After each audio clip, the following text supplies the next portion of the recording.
Okay, this is going to be a little bit difficult because I'm recording my recording software. So it's a little confusing. When you first download it and you try to install OBS, it's going to ask you, how do you want to optimize? Do you want to optimize for streaming or recording? And you want to do recording. It's also going to ask you for FPS, that's frames per second, and you want that to be 30. Okay. If it gives you the option for the output of the video, we want to make sure that it has MP4. That's an MPEG-4. Okay. So when you do get to this stage, then you're going to have a couple of different options here. One is studio mode, one is not. And right now it's easiest to show in studio mode.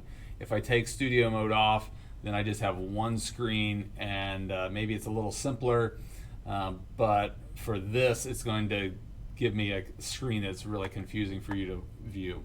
So you're probably only going to need one scene. I already have two, but here's how you do it. You add a scene, and you can name it, and I'll just name this demonstration. You can name it whatever you want. And then you see that the sources, right now, you're not going to record anything.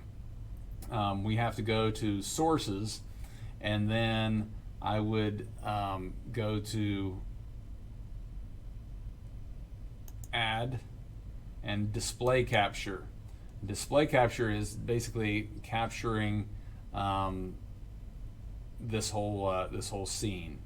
So I hit OK, and now we got a little matrix thing going on because it's capturing the display, which is capturing the display, which is capturing the display. And so it's, just stick with me. What we need to do is we need to go here and make a display capture.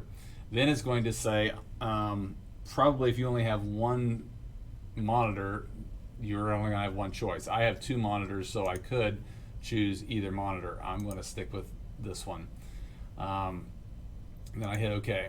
So now I'm capturing what you're seeing, and I also need to capture some audio.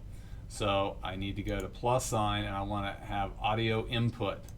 Now I have a variety of different kinds of microphones. You're probably only going to have one.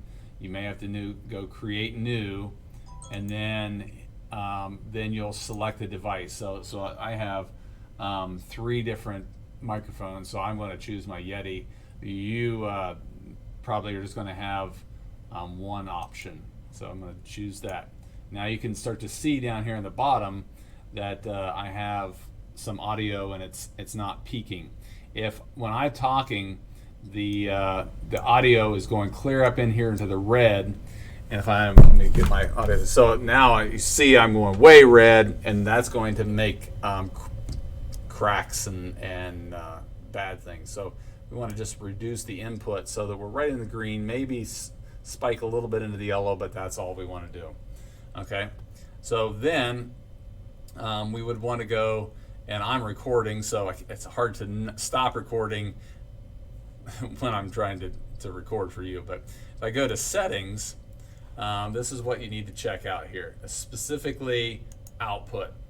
We're going to leave all this. Now some students have gone to encoder, and it's been a different encoder. So we just want software X264. That's a, this isn't streaming, I'm sorry, we don't need to be there. But right here we have recording quality, and it says same as the stream. So if you set it here, it's going to be the same here. So we want the X264, which is actually H264. It's a way of compressing the video and making it not quite so huge. Then, since I'm already recording, I can't change it on the fly, but I need to go to recording format and go to MPEG-4. That's going to be simple. The simplest. MP4 is what you want, and then you would hit OK. All right, then you can hit start, and it's going to record whatever you do on your screen. Then when you hit stop, if I go back to settings real quick and go to output, you can see where is it being saved to, and it's being saved on my C drive, under users, under my name, and under videos. So if you want to change that before you start, you can't do it in midstream. You can change it and save it to your desktop, wherever you're comfortable saving and finding it after the fact. Okay, so then you're going to hit stop, and then you're going to have to put this in some other editing program, whether you're editing at home or whether you're editing here at school with Premiere. You're going to want to chop off the front end, the back end, or if you do a little stammering and stuttering, you may want to chop that little part out and push it together. You may want to put some titles in as well, like if I want some sort of little call out right here to show something, whatever. But yeah, you're going to want to, that's going to record whatever happens to be on your screen. So if you need to go to Google search and you're teaching about Google searches, then whatever's on the screen is going to be recorded. But I would suggest that you try something first.